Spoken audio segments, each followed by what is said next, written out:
ഇരിക്കൂ.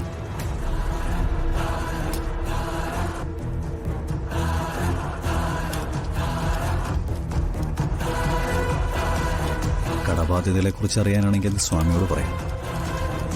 കടബാധ്യതകളെ കുറിച്ച് എനിക്കൊന്നും സംസാരിക്കാനില്ല. എനിക്ക് സംസാരിക്കാനുള്ളത് നിന്നെക്കുറിച്ച്.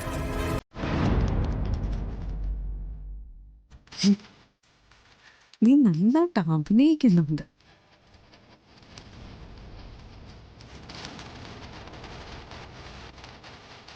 ആകാശത്ത് നിന്ന് ഇറങ്ങി വന്ന ഒരാളാവാൻ ശ്രമിക്കുന്നുണ്ട്. പക്ഷേ 10 മാസം ചുമന്നൊരു വയറിന് നീ ഏത് വേഷം കെട്ടി മുന്നിൽ വന്നാലും തിരിച്ചറിയാൻ പറ്റുവടാ. അതെ, നിങ്ങൾ എന്തൊക്കെ ആവശ്യമില്ലാത്ത കാര്യങ്ങൾ വിളിച്ചു പറയുന്നുണ്ട്. എനിക്കതിനൊന്നും താല്പര്യമില്ല. താല്പര്യം വേണ്ട. പക്ഷേ എനിക്ക് പറയാനുള്ളത് ഞാൻ പറയും. ബാധ്യതകളുടെ പേരിൽ എൻ്റെ കുടുംബത്തിൽ ഒരാളെ താമസിപ്പിക്കാനുള്ള തീരുമാനം നിന്റെ കമ്പനി എടുത്തത്. ഒരാൾ വരുന്നു എന്ന് പറഞ്ഞപ്പോൾ ഒരിക്കൽ പോലും അത് നീയായിരിക്കുമെന്ന് ഞാൻ കരുതിയില്ല. ഒരിക്കൽ ഞാൻ നിന്നെ അവിടുന്ന് അടിച്ചിറക്കിയതല്ലേടാ. വീണ്ടും തിരിച്ചു കയറാൻ നിനക്ക് ഒട്ടും നാണമില്ലടാ.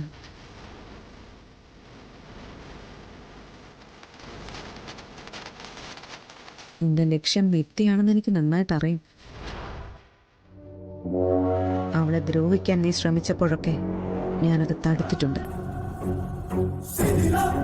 ഇപ്പൊ നിനക്ക് ശക്തിയുണ്ട്, സാമ്പത്തികമായ പിൻബലമുണ്ട്. പക്ഷെ അവളിപ്പോഴും ഞാൻ നെഞ്ചിൽ കൊണ്ട് നടക്കുന്ന എന്റെ മോള. അവൾക്ക് നേരെ നീ കൈ ഓങ്ങിയാൽ നിന്റെ കൈ ഞാൻ വെട്ടും. വേണ്ടി വന്നാൽ കഴുത്തും. ഇരിക്കടാ.